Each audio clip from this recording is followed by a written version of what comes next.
ఈ police department ప్రవర్తన కూడా ఉందనేటువంటిది ప్రజల్లో వస్తున్నటువంటి అభిప్రాయం. సో దీనికి సందర్భంగా నేనేమో అడుగుతున్నానంటే, ఒక లిబరేషన్ కాంగ్రెస్ పార్టీగా మిగిలినటువంటి రాజకీయ పార్టీలన్నీ ఏమైపోయినాయి ఈ రాష్ట్రంలో? ఒక పబ్లిక్ ఫిగర్కి ఇలా జరిగింది, ఇన్ని అనుమానాలు ఉన్నాయి అని లక్షల మంది ప్రజలు ఆలోచిస్తున్నటువంటి సమయంలో అధికారంలో ఉన్నటువంటి తెలుగుదేశం కానీ, జనసేన కానీ, లేక బీజేపీ కానీ కేవలం ఒక ఎడ్యుకేషన్ మినిస్టర్ ఒక ట్వీట్ చేసేసి ప్రాథమిక విచారణలో అది యాక్సిడెంట్గా తేలింది, కానీ మేము విచారణ చేయమన్నాము ప్రజల యొక్క అనుమానం దృష్ట్యా అని చెప్తే అది ఏ విధమైన సంకేతం మీరు పోలీసులకు ఇచ్చినట్టు?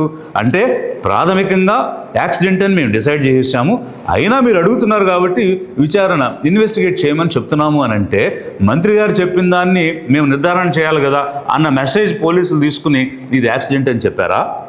లేకపోతే వాళ్ళకు స్వేచ్ఛ ఉండి నిజంగానే ఇన్వెస్టిగేట్ చేసి కారణాలు కనిపెట్టి ఒకవేళ హత్య అయి ఉంటే దాన్ని ఎవరు చేశారనే కోణంలో వాళ్ళు ఇన్వెస్టిగేట్ చేశారా? ఇవన్నీ కూడా ఒకవైపు అనుమానాలు వస్తూ ఉంటే ఏ మంత్రి కానీ, కన్సర్న్ మినిస్టర్ కానీ దీని గురించి మాట్లాడలేదు. రాజకీయ పార్టీలు, అధికారం ఉన్న పార్టీలు మాట్లాడలేదు, అపోజిషన్ ఉన్నటువంటి పార్టీలు మాట్లాడలేదు, ఒక కాంగ్రెస్, వైసీపీ లాంటి పార్టీలు కూడా మాట్లాడలేదు.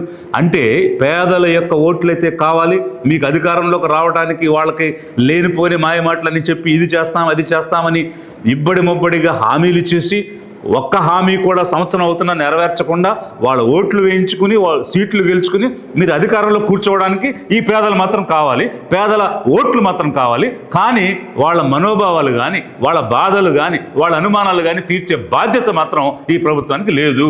కాబట్టి మిమ్మల్ని వాడుకుంటాం, మాకు నచ్చినట్టుగా మిమ్మల్ని వినియోగించుకుంటాం, కానీ మిమ్మల్ని ఆదుకో, మీకోసం మేమేమి చెయ్యం అని చెప్తున్నారా?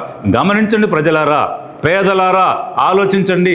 ఎలాంటి పార్టీలకు మనం ఓట్లేసాం, ఎవరిని నమ్మి మనం ఓట్లేసి ఈరోజు గద్దెక్కిచ్చాం, వాళ్ళు ఏ విధంగా మనల్ని చూస్తున్నారు, వినాశనం చేస్తున్నారు, మనకు వచ్చినటువంటి బాధను కానీ అనుమానాన్ని కానీ పట్టించుకోకుండా కనీసం ఇది నిజం అని చెప్పడానికి కూడా సాహసించకుండా ముందుకు రాకుండా ఏ పార్టీ కూడా ఈ పేదల పక్షాన్ని నిలబడటం లేదంటే పేదలను కేవలం వాడుకునేవారే తప్ప ఆదుకునేవారు లేరు, అండగా నిలబడేవారు లేరు అని చెప్పడానికి ఇంతకు మించిన నిదర్శనం కావాలా? జనాన్ని ఆలోచించమని కూడా నేను ఈ సందర్భంగా కోరుతూ, మేము లిబరేషన్ కాంగ్రెస్ పార్టీగా